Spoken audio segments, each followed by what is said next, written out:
This is my Norco Torrent FS1.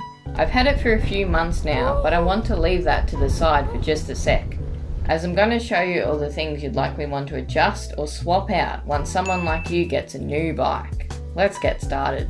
Before you ride your bike, you must spread in your brake pads. What this does is it basically leaves a thin layer of the pad's residue on the rotor. If you don't do this, a big clump of residue will be on one part of the rotor, meaning the brakes won't perform at their best.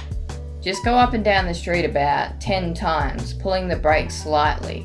Then, just before coming to a stop, letting go of the brakes. I'd say the most important thing to get perfect is the saddle height. Assuming your new bike comes with a dropper seat post, make sure that the post is all the way up. Then, use the 109% rule. This requires you to measure your inseam length and times it by 109%. Next, measure the distance from the pedal and the seat and set it to the measurement. If you don't have a dropper, you can still do this. And assuming that you want to drop your seat at the descents, make a little mark at the height you like it at. This way you can always go back to that height. Brake distance, brake angle, bar width and bar angle are all subjective. Just feel around until it feels right to you.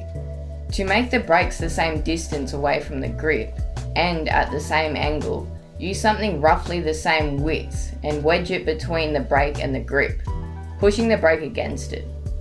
Do the same on the other brake. Then, with a free leveling app on your phone, measure the angle of the brake and match it up with the other one.